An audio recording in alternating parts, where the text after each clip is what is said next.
Hey guys, welcome back to Fast Keto. I'm so happy to have one of my favorite guests joining us on the show today. She is a dear friend of mine, Suzanne Ryan. You may know her as Keto Karma.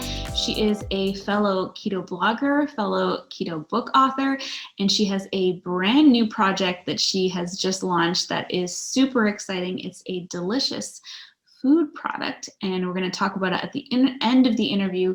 But we start off just by talking about how she lost over 100 pounds, managed to maintain it and do all of it with keto and do it in a very practical and sustainable way. And some of her best tips and advice for people who are either just starting keto or restarting keto, and what she thinks has been really, really helpful for her. We also talk about mindset a little bit and self-sabotage. So it's a really great conversation, and I know you guys are gonna really get a ton from it. So without further ado, here is today's episode with Suzanne Ryan. Suzanne, welcome back to Fast Keto. I'm so happy that you could be here with us today. Hey, thanks so much for having me. It is so nice to see you. It's been a little while since we got to hang out in person or catch up, so I'm really excited to talk to you about your whole story, how you've achieved success with keto, and also talk about this really exciting new project that you've been working on at the end. So how are you? How have things been going? We're doing good. Of course, like everyone else this year has just been so crazy. And I think living through a pandemic is just like an unprecedented time. And we also moved cross country during that. So like we definitely like to keep things interesting, I guess. But everything's going really good. And, I've been kind of reflecting lately. Now I've been eating keto for 6 years, which is kind of crazy.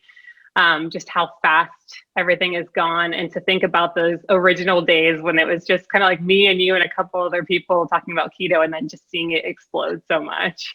Yeah, I reminisce about those days. Really quiet and chill, and it's amazing how I mean, this is what we wanted to happen, right? Like everyone to find out how wonderful keto is and talk about it. But yeah, I've been thinking about that too, because it's been 6 years for me too, and I'm like, wow, it's hard to think that I ever did anything different. I know, right? It is so crazy that it's been 6 years. Like, I feel like a lot of people kind of started around like 2015, around there, when it really started getting popular. And then we're like, wow, if only the world could know about this. And then it was like, okay, the world knows about it now. Oh, I love it. Well, you have an amazing story, an amazing success story. And for any of our listeners who are not familiar with it, I'd love if you could tell us a little bit about like how you found keto and how it changed your life. Yeah. So I had been basically trying to lose weight my entire life, starting around like middle school age. And each year I would try like a new diet of the month, new diet of the year. And it was always like my New Year's resolution of like, okay, I'm going to do this and I'm going to finally lose the weight. And then most of the things that I did just were not sustainable. Like there was a lot of things that they could do for a really short amount of time. But then when it came to like really making it a lifestyle, it just wasn't possible. Like I would have no social life or no options when I would go out, or I felt like super deprived, or a lot of the times felt like really hungry because I was just like starving myself. So I did different like pills, weight loss centers, like you name it. I tried it, juicing, like all the things. And at my heaviest, I ended up being over 300 pounds. And I finally just kind of hit this point where I was like, I have tried everything to lose weight. It's not that I haven't tried. Like, I feel like I've given everything as much chance as I can. So like, maybe this is just my life. Like maybe this is my path. Like I've tried everything. So I was on Reddit one day, which is kind of like, they call it the front page of the internet. And it's like people who post different stories of things that are going on. And there's one subreddit on there called Keto. And it's basically like on Fridays, people share their transformation pictures. And so I was on there one day and I was just kind of scrolling and I saw this person, and there was just something about it that like really just stopped me in my tracks.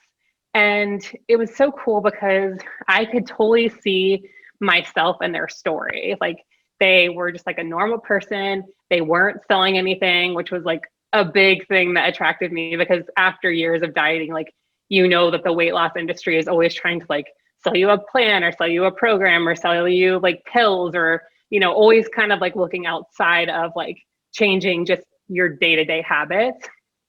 So I like read through their story, and like they had a similar like starting weight as I had. And so I was like, okay, this is the last thing that I'm going to try. Like, this just seems really cool. I'm going to have it be like my New Year's resolution for 2015. So I started keto on January 1st, 2015, and I crashed out that same day. Like, I was like, well, you know, I have like all this food in the house still, and like all of my excuses totally ramped back up. And I was like, I'll start later. Like, you know, we still have food in the house from the holidays, and, you know, maybe another time. Like, keto seems cool, but maybe another time. So that was totally a habit of mine. It was like an excuse that kept me stuck for way too long. And then what happened was, about 2 weeks later, I had a friend whose son actually had a terminal disease. And there was something about just seeing her go through that experience with her son that really made me realize how much gratitude I should have for my life and my health. And it also just kind of made me reflect that like every health issue or struggle that I was having was because of my choices with food. So it really just kind of snapped me back into reality. And it really became my why as to what I was fighting for, and to really appreciate and start taking better care of myself. So I restarted keto. And then I was like, you know what? I think one of the things that I'm missing is I don't really have like that much of a support group. Like, I have a lot of friends who really like only struggle with like 5 to 10 pounds of losing weight.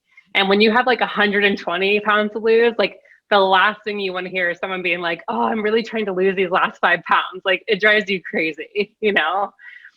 So I decided that I would start doing YouTube videos. And so I filmed a YouTube video every week for a year. And after that year, I had lost 100 pounds. And I think a combination of just like really working on my mental health, having that support system, and then the accountability. And then of course, like, as you know, when you get keto adapted, like everything changes. Like, for the first time, I really felt like I had that freedom for food where I wasn't hungry all the time. I was satisfied with my meals. I could go out to eat with friends and find plenty of options back when we could go out to eat. And, you know, there was just like, it was just a completely different lifestyle change, which was really like at the core of what I needed all along. So, yeah, I mean, I've lost like a total of 120 pounds, and now have been keto for 6 years and absolutely love it, and try to advocate and talk to as many people as I can about it. I really love the results that you got, and also just your approach to it has always felt to me like very balanced.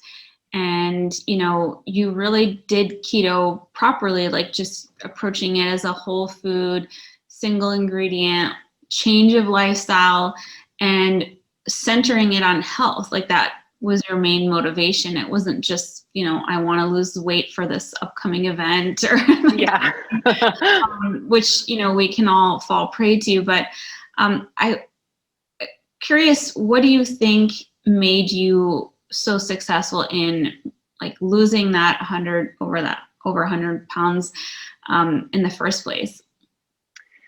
I think it was multiple things. I think one, for sure, I had a food addiction, like 100%. Like, and it's kind of, you know, one of the things that I always think about is, for a lot of people who have addictions, like, let's say that you have like an addiction to like alcohol or smoking or gambling or whatever. I mean, there's tons of different vices that people have. One of the things that are in common with a lot of those things, though, is like, although it may be extremely difficult to stop doing those things, you don't have to continue doing those things to live. So if you have a food addiction, it's especially challenging because like you have to eat to live. So it's kind of like, if food is an addiction issue for you, it's kind of like, here's a little bit of this like drug, you know, and make sure that you like make good decisions, make sure you don't have too much. So it can be really tricky because it's something that you actually have to moderate. And when you're eating like super sugary foods and carbs, that is like, it's basically like walking uphill. So I think one of the reasons why keto really helped me is because I got to break away from those foods that were causing me to always want more and more and more and always being hungry. So I think just satiating my appetite, making me feel fuller for longer, and really breaking that sugar addiction was like super helpful.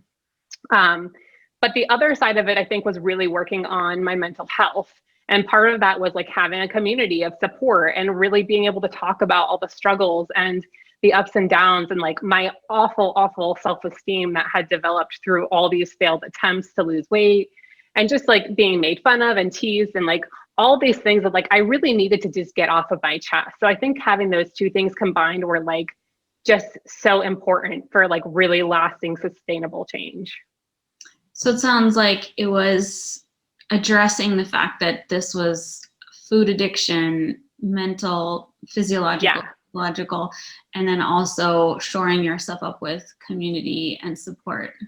Yeah, for sure. I think a lot of times we all look at like our weight, like, man, I just want to lose weight and then I'll be happy. But really there's kind of, it's the flip side of like, you really need to be happy and love yourself. And then the results come. Like we kind of have to flip the script on like where our priorities are. It's just, you don't just like lose weight and then everything's better. Like you get things better in your life and your habits and your day to day. It's small changes done consistently, working on that mental health, having that support system, really working on your inner voice, because we are all so incredibly critical of ourselves. So really just like pausing in those moments that we're like, I can't do this. I'm not good enough. I'm not thin enough. I'm not losing weight fast enough. Like all these lies that we tell ourselves like really are detrimental. So even if you had to stop and think, okay, I need to change this thought. Like I can do this. Like I am good enough. And you know, if I just keep trying every single day and don't give up, like you will not fail.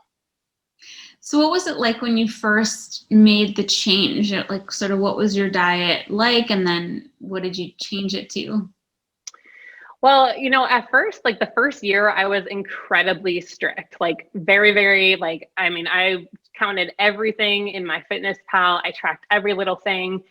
And I made this commitment to track because I really realized through all of this that I needed like a full course on nutrition. And it's so funny because you would think that like somebody who had tried like, you know, over 20 different diets would be like, have their PhD in nutrition. But when I started keto, I realized that that was the very first thing that I had tried that actually taught me what's in this food, why am I not eating this food, and what does the food have as an effect on my body. And when you learn those things, then no longer are you saying like, this food is bad. Like you're breaking away from this good, bad thought. And you're saying like, when I eat this food, this is going to spike my blood sugar. And then my pancreas has to release insulin and all these things happen to try to balance my body out. And so if you just know that you're avoiding a certain food to avoid, you know, your glucose spiking through the roof and then being hungry and tired and having to eat again. And once you know that cycle, then you're really empowered to make decisions from a place of empowerment instead of feeling like you just can't have something. Yeah, so you really had to learn about nutrition. That's what I always think, like keto makes you learn about what's a macronutrient, you know, something I never, in all the diet books I read, I never came across that.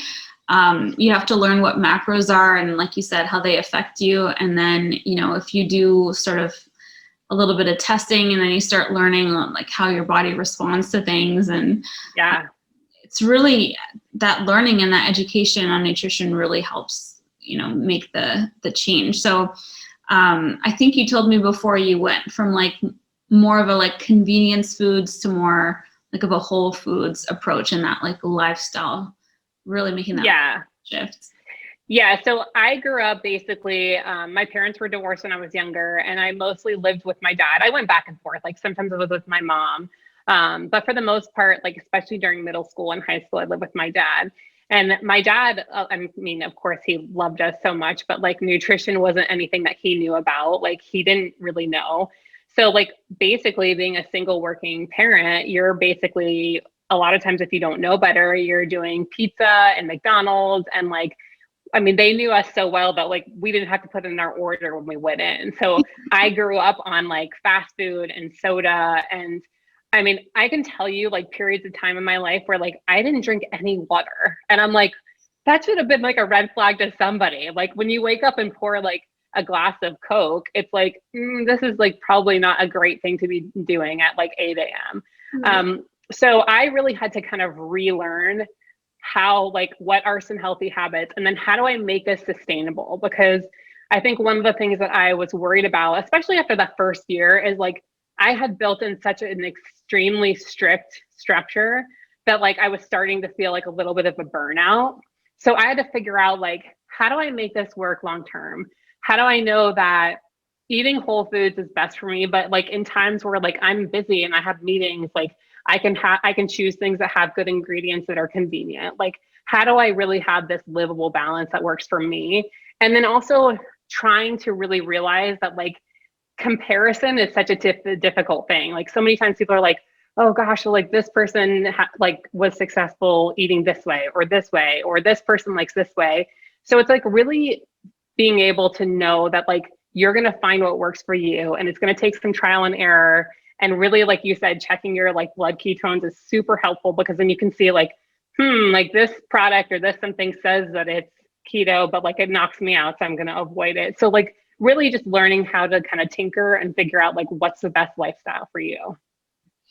Yeah, you really have to embrace experimenting and know that it's going to take a while. And like you can take examples from people and what you see them doing online. That's how we all start, right? But I feel like it took me a good 4 years to like really zero in on like what works best for me, especially like having a food addiction past due. Like this is really like what helps me thrive and function the most. But it wasn't like immediate. It wasn't overnight at all. So I love that in your approach, you in your books, you come at it from like a really practical, sustainable approach. And I feel like that has probably lent to a lot of your success, because in maintaining your results, because that's the other side of weight loss. It's not just the loss, it's the loss and then the maintenance.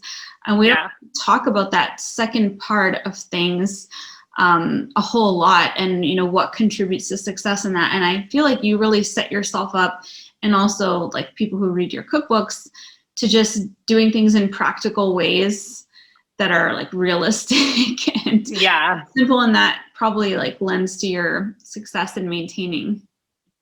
Yeah, I mean, it's kind of funny because when you think about like weight loss in general, especially from the beginning, in your mind, you think like, okay, I have this goal weight, and once I hit that goal weight, like it's just going to be like euphoria, and everything's going to be great, and everything's going to be better, and I'm going to have like, I'm going to really love myself, and I'm going to have good body image, and like, and then I can just like forget about all this stuff. And like, that is like, could not be further from the truth. Like, it's really is like, once you hit your goal weight, that's still, it's like not really much changes. Like you still have to be mindful of your eating. You still have to work on your mental health. Like you don't just automatically have this like amazing confidence. Like these are all things that we had to continue to work on. Like those things didn't get bad overnight, and they won't fix themselves overnight. So when I actually got down to my goal weight, like I feel like in some ways it was a rude awakening for me, because I had built up all these dreams of what it was going to be like. And then I got there and I was like, oh my gosh, I'm still so critical of myself. And I have like bad self-esteem, and my body doesn't look the way that I thought that it would. And I had all these ideas of what it was going to be. So that's when I decided to write that second book, Beyond Simply Keto, because I was like, gosh, there's like a whole nother level of this where like, I'm still super happy that I lost the weight and got healthy, but like, I really needed to work on my mental health, because that's where the longevity piece comes in. That's where you make a choice for you every day, because not because you want to be skinny, but because you value yourself and you know your self-worth, and you work each day to really make sure that your health is a priority and that your self-care is a priority. Yeah, I love that you wrote that second book, because the mindset part of it is so key, because otherwise you just end up self-sabotaging once you get to your results, because you're like, I don't deserve this. I don't deserve to be as healthy, as fit as I dream to be. And it's so easy to slip down that self-sabotage slope, because it's just more comfortable to not be happy and not have the results that you want. And it's such a crucial part of maintaining your success once you get there. Yeah.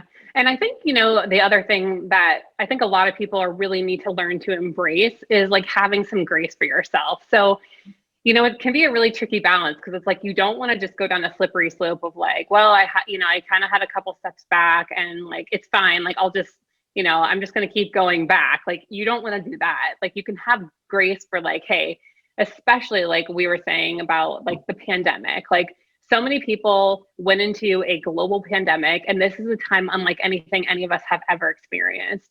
And so a lot of people like emotionally ate. Like, I mean, I know that I did. A lot of people were like, whoa, like, I don't even know what's going on.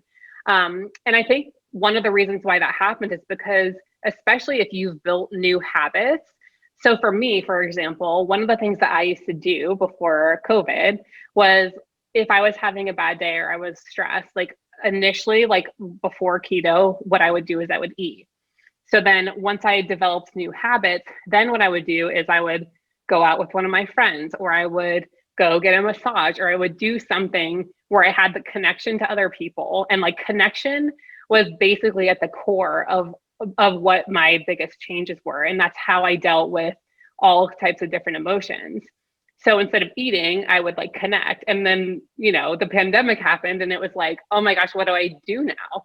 So, for anyone listening or watching, I think it's important to give yourself some grace that like, if you've slipped up during this pandemic, like it's okay. Like you just have to kind of get back up and keep going, and don't sit there and give yourself grief and tear yourself apart about would have, should have, could have. Like every day is a new opportunity to put one foot in front of the other and put the guilt trip at the door, kick it out and just keep going. Yeah, it's such a good point. My husband, was joking around that he gained the quarantine. Well, first I called the quarantine 15. No, it's 19. Yeah, I know. 19. And for him, like he didn't really like bash himself for that. He was like, well, we're just home a lot and I'm eating a lot of cookies. Like it's just, he didn't make himself feel bad about it. Whereas I know if that was me, I would be like, oh, the self-talk, like I'd have to really be mindful of it and careful. And it's such a powerful tool to learn to be able to observe your self-talk and your inner monologue, and it really bears repeating, because that you want to talk to yourself in healthy ways, and it's a skill. Like you have to learn, just like you have to learn to be positive, because we're trained it's in our DNA to be negative and fearful. You have to build those new habits. I love that you mentioned that. I'm curious what advice you have. So for someone coming to keto when we did, in some ways, it had its own challenges, but also like you weren't inundated with information. Now, I don't know where I would start. If I wanted to start keto, there was all these different people talking about it. Go to the store, there's like 50 different kinds of keto ice cream. There's all these keto products and things. Like, what advice would you give someone who, has heard good things about keto, wants to try it out, and just doesn't know like where to start? I think the best thing is to like find somebody, like either like a book or someone on social media or a blog that like you really resonate with, because everybody is going to do things a little bit differently. And like, you're going to find somebody who like, maybe you won't do things exactly like them, but like their core message and their core values are like really in line with yours. And I think that's the best thing, because now we have all these branches of like, some people say like, oh, dirty keto, clean keto, carnivore, intermittent fasting. Like you have all these different avenues, but it's under the same umbrella. And I think the most important thing to know is that like keto is a metabolic state. It's not one specific food. It's not good or bad, grouping of different ways of doing it. If you eat in a way that your body is in ketosis, like you are eating a ketogenic diet. Now, we all know that over time you have ways to optimize things, like cutting out ingredients that aren't good for you. But I also think along with that, we have to give people the grace to get there in time. Like most people aren't going to start off and they're going to be like, oh my gosh, I'm going to start keto. I'm going to avoid all these bad oils. I'm going to like, make sure I stay away from maltitol and do all these things. It's a growing process. And just like you said, like it took you like 4 years to dial in. Like we got to give people that grace to like go through their journey. So find somebody who like really resonates with your message, or with like your the structure that you want for yourself. Some people are super structured and some people are more lax. So like find somebody who's kind of in the lane you want to be in. And then you'll get introduced to different people through them as well. But I think like at the core of it, I think as long as people really understand the basics of how keto works, then you kind of are armed with the information that you need to know exactly like how you need to be eating. And then you kind of just get different suggestions and recommendations from people who really kind of are in that lane that you want to be in. Yeah, that's a really good tip for people to find, and find someone, like you said, that resonates with their values. Yeah. That's absolutely key. I'm curious if you have evolved anything in your personal approach to keto. Like if you were to compare how you do keto today to when like 6 years ago, how is it different? Yeah. Is it the same? Yeah, it's different in some ways. So like I said, like that first year, I was so incredibly structured. Like I remember a time when I was out on like our patio when we lived in California, and my next door neighbor was like, "Oh my gosh, I just like cut into this watermelon, and it's like the best watermelon that I've ever had in my life. And like you have to like try a bite of it." And I was like, "Oh no, I can't. It's not keto." I was just like, "Oh, like keep everything away from me." And I think part of that was actually fear, because I was just so worried that if I just had one thing, like it could just spiral me off into like this world that I had lived in for many years, which was like not following through on things and not sticking to something. So I think I just got so hyper focused on like, absolutely not. Like if it is not these specific things, like I will never eat them again in my life. And then like a couple of years in, I was like, okay, I feel like I need some flexibility, because I feel like in some ways, like my obsession with food has now turned into like my obsession with keto. Like I felt like I was just like, I still had like fear, even though the fear changed, like fear was still like living in my life, because before I was afraid I wasn't gonna, I was never gonna be able to lose weight. And then I was afraid that if I pivoted off of keto, then all of it would be gone. So I really needed to try to find a way to have like more of a livable balance and a healthier mindset around it. So I definitely started going to counseling. That was really pivotal for me, because I really got to see like, wow, there was times in my life in my childhood where things were really difficult, and like food was that comforting thing for me. So I learned about being an emotional eater, and I learned ways to recognize of like, hey, I'm super stressed. I've had a bad day. Like instead of going to the fridge and grabbing ice cream, I'm going to go out and go for a walk. So I got to kind of learn new habits. And then after, I would say I was almost like a year into doing keto, Mick and I went to Maui for our wedding anniversary. And this was like this whole time where I was like, oh my gosh, like we're going out to this like really amazing place for dinner. Like, what do I do? Like there weren't tons of keto options. Like you could definitely have modified. Like you can, that's the great thing about keto is like, if you want to, like you can find something almost anywhere. Like I've had keto at an Italian restaurant in like downtown New York City. Like, you can make adjustments if you need to. But I remember kind of feeling like I actually like want to have like this meal that's not keto. And then the next like meal, I want to be back on keto. Like I want to have a little bit more flexibility. And I remember like talking to Mick about it extensively. And then I was like, you know what? It's actually good that like I'm being mindful. I'm not just saying like, whatever, like I lost the weight and like, now let's just like, it's a free for all. Like I was really processing it, thinking about it, and making sure that it wasn't an emotional eating situation. So that's kind of the way that I've pivoted. Like now I'm mostly like 95% keto, but I have this like fluctuation period of like, we went to the French Laundry with our friends and like, we didn't eat keto. Like I was fine. The next day I got back to keto. So like, if anything, I just have more flexibility now, but it is a struggle. Like, I'm not going to lie. Like there's times where you're like, okay, well, I went out to dinner and so now I'm out of ketosis. So like, maybe we should also get dessert too. Like you have to be really mindful of like that slippery slope that can happen of like, well, now I'm not in ketosis. So like, let's get this too. So really kind of keeping that in perspective and being mindful of that. Yeah, that makes a lot of sense. Kind of in that vein of thinking, what advice would you have for someone who's maybe put on the quarantine 15 or 19, aside from granting yourself grace, which is such a beautiful sentiment, but people might say like, what should I do? Should I do a fast or an egg fast? Or, how do I get sort of back on the wagon? I am not really a big fan of like the whole, like, okay, I've slipped up or I've like taken a couple steps back and now let me do something extreme. I think the most important thing to do is to just like get back to what you were doing that worked before. Like get back into these small daily steps that you consistently do every day.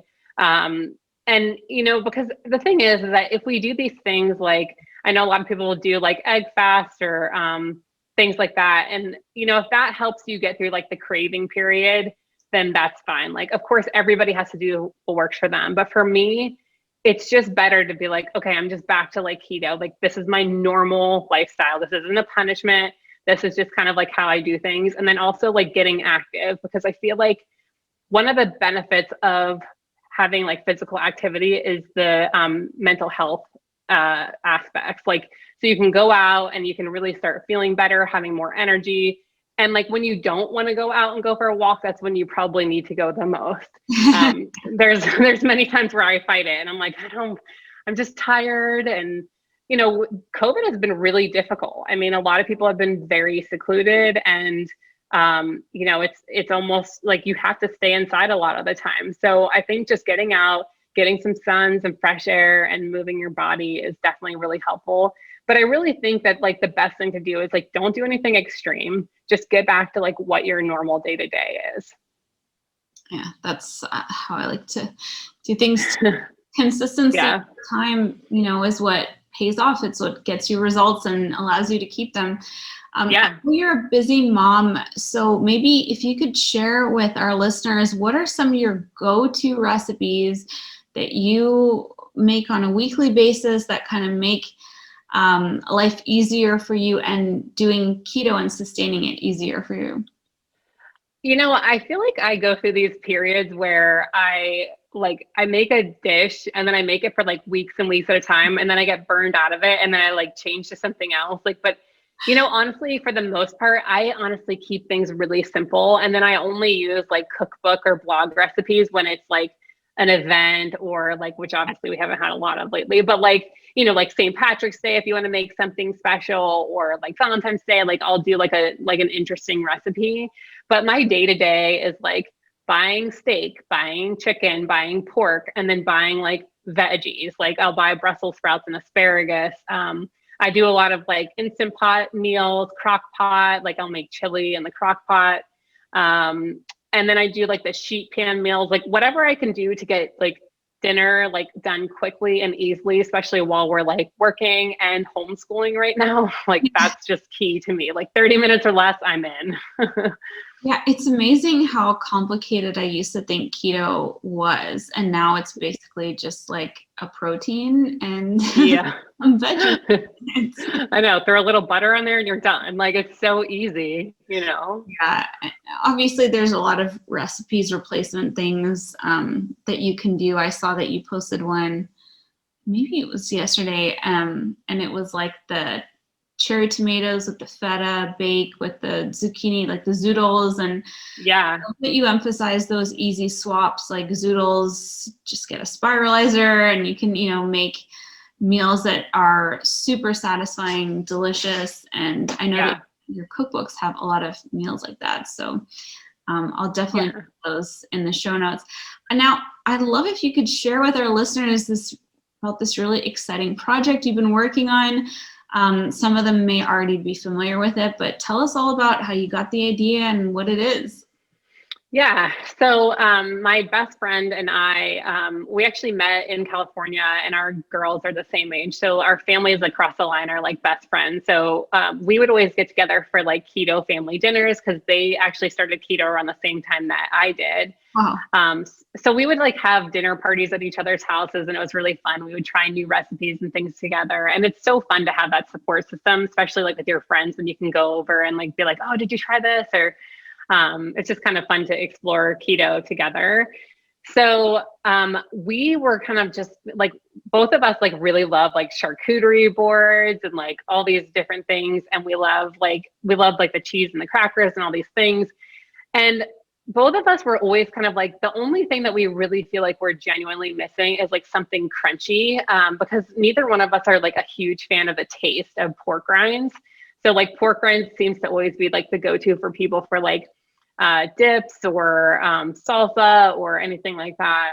So we were like, we should we'll just like make our own crackers. So we did that, and like we started just kind of making them for our own family. And then our friends would come over, and we would have like, if we'd have parties and things like that before COVID, we would make like big charcuterie boards and then put like our crackers on there. And so people who were coming over who like weren't even keto were like, oh my gosh, these are so amazing. Like you guys should totally sell these. And we're like, yeah. We're just like two moms. We know nothing about the food industry. So we were like, continued to make them. And then one day, like, we were just kind of like, what if we actually like did make these? Like, we really would love to be able to just buy them. Like, they're really great, but they're kind of a pain to make. And like being really busy working moms, like having something that has quality ingredients while still having that convenience factor is like really missing, because like you and I both know there's like so many keto products out there that like I would not touch. Like their ingredients are awful. A lot of them will like knock you out of ketosis. So we've really kind of been working on creating things that like taste really good, but have really good ingredients. So we're actually launching, it's called Defy Foods, and we're launching a keto cracker. So it has 2 grams of net carbs per serving, and it's gluten-free, grain-free, keto, kosher, all the things. And I think the thing that's really cool about it is we also got them ketogenic certified.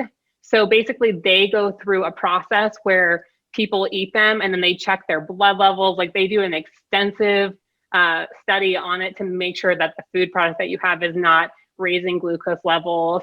And so it just feels good to know that we created a product that like is genuinely going to help people stay in ketosis and have them have something that's really convenient and crunchy. That is amazing. And it sounds super delicious. I've seen a couple of videos on it, and it just looks like an amazing product. And I definitely have pork rind fatigue. Like I use them. Oh my gosh. Pate, and there's some really good ones out there, but sometimes they are like too greasy, or like you're just not in the mood. So I'll make like crackers out of sliced cucumbers, but it's not really the same because I just can't, I don't know. I don't take the time to make like the crackers and the breads and stuff. So that sounds like something I definitely love to be able to buy at the store. And especially if when people eat something that's keto and they don't like, and they enjoy it, and they don't feel like anything's missing, like that's always so exciting. Yeah, I think that in a lot of ways it really will help people feel like they have this like extra sustainability, because like there's so many different things, like there's so many dips like that are keto, like guacamole and things like that. And it's like, if you don't like pork rinds, because sometimes to me like pork rinds have like a little bit of like a gamey, oily kind of taste to them, and sometimes it's like super off-putting. So it's like kind of a shame that like we have all these like great like dips that are like really super keto friendly, but like no like vessel. Like you're like, I remember actually going to like restaurants and eating guacamole with a spoon, because it's like, me too. So I mean, I just think that like it was funny because we were both like the target audience of like who this product would be good for. So it was really easy for us to be like we actually genuinely want to be able to buy this. Like, and now that we're like producing them, like I'm actually so thrilled that like I don't have to make them like when I want to like have them on a charcuterie board, or like have like a dip and crackers or cheese and crackers. And I like pack them in Olivia's lunch, and like it's just nice to have these options, even if you're not keto. Like just having options, like for me to give Olivia that's not full of carbs is just like amazing. That I didn't even think about that potential with the kids, because that you want them to have food that's fun and challenging sometimes if you don't have the goldfish crackers and all the exciting fun shaped food out there. So having something that's amazing for kids and kid snacks. It's been really good too, because kids are like the ultimate taste testers. Like they will totally let you know what's up. Like if they don't like something, it's like, oh, like they're not shy about telling you. So it was just been fun. We've actually been working on it for 2 years and have just launched. So it's really exciting. It was definitely difficult to launch during a pandemic, but we chose the name Defy Foods because we're all about like defying the odds and pushing forward and defying the norms of like the food industry, and that, we set on ourselves in general. So like the meaning behind Defy is like super important to us, like as like our mission statement. I love that. How did you, so you created a Kickstarter campaign. I'd love for you to share. Yeah. Anyone else listening who has a great idea for some kind of, keto food product or something, like what are some of the steps that you took and maybe advice that you have? Yeah, so Kickstarter is kind of like a big project all of its own. Like we had no idea going into it how much work it would actually be. But it's definitely a great way to reach new audiences and also kind of gauge interest in a product. So we had to like hire a designer and get all types of graphics together for it, and record a video. And like, it's a lot of work. Like it takes a couple months to like get everything going, but it's just great because it really helps you kind of get off the ground, because starting a food company is like very expensive. And so it kind of helps offset those costs in like a pre-order basis. Yeah. And then it's great because then you have all these people who are literally like the reason why your brand can get off the ground. So it's like this really amazing community to build with like your potential customers. And you get to kind of like really see people go through the progress of everything. And we shared like the ups and downs and everything in between. And you just kind of feel like this, like a sense of like community, like, and which I think is at the core of like everything that I love about like having like the keto community and being online. So yeah, the Kickstarter was really great. We actually ended up finishing in the top 1% of like all food Kickstarters. Like it overfunded, like I think like 189%. Like it was crazy. We were so blown away by the support. Like clearly people people must really miss like crunchy crackers like we do. So yeah, like we just wrapped that up, and then the orders are going out to all the Kickstarter people now. And then we have them for sale on our website as well now. So it was a really cool experience though. I helped fund one Kickstarter project, and it was for a clock that was a year clock instead of like a day clock. Oh. And it has like a rainbow, and it goes from like summer to winter. And so you look at it and you're like, okay, we're like in the end of winter going towards spring. But I had such a like connection with it and the company and the people doing it, even though I was just one of many founders. Yeah. And then you have a story too, like when people come over, like you're like, I helped fund this. Like it's really participating. Yeah. And it's really amazing that you did it, with the community support and funding, because like those are going to be a lot of your customers going forward too. That's fantastic. Congratulations. I'm not surprised at all that you overfunded it. I mean, you have so many people who follow you and love all the books that you've put out and the videos and all the content you put out. So I'm glad you took the opportunity to create something. It's going to be really cool to watch it grow. And you must be really excited for people to get the first bites. Yeah, no, it's like super exciting. And, I think one of the things that's really cool in general is like, I'm a really big fan of supporting like small businesses and also like other women entrepreneurs, because for so long there's been this like small space of people who can do things. And now I feel like we've all kind of like blown the lid off of that. And it's like anybody can do anything they set their mind to. Like this is not just for one subset of people, like, and like women can be like founders and have cool companies and like be CEOs and do all these things. And you can also work and be a mom at the same time. And like, so just kind of really coming out and being like, feeling that support and love was just so great. And like, we're so excited to like, finally, after 2 years, be able to like send these to people's houses. Like, it's just like super exciting. That's amazing. Now, where can everyone find out more about them? So it's called defyfoods.com as the website. And this is actually what the packaging looks like. Yeah. So it's defyfoods.com. And that you can go on there and order them now. They're shipping in February of 2021. So they're getting ready to ship out right now. And yeah, so they have 2 grams of net carbs in per serving. And they're basically an almond flour base. So really good, clean ingredients. And like I said, keto certified. So we're really, really excited for people to get them. Oh, that's so exciting. Well, definitely put links to all of that in the show notes. And Suzanne, thank you so much for coming on today, sharing not only an inspiring health journey, but also inspiring entrepreneurship story for people, because I know there's so many people in our community and space who have great ideas, and this might inspire someone to go for it with their own ideas. So thanks so much for sharing. Yeah. Thanks so much for having me. All right, you guys, thank you so much for tuning into the episode today. It was so much fun to get to catch up with Suzanne, talk all about her journey, what she's found to be most helpful and successful for her, and all about her brand new food company. These crackers sound absolutely mouthwatering and delicious, and I can't wait to have something new to spread my pate and guacamole on, because pork rinds and cucumber, it just doesn't cut it.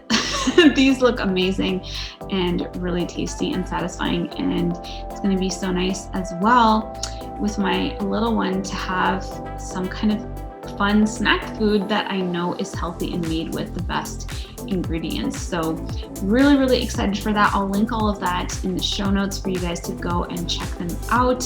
I hope you guys had fun with us on today's episode, that we were able to keep you company if you're out on a walk or just doing some errands or just being around the house. It was really fun to get to hang out with you. So thanks for tuning in.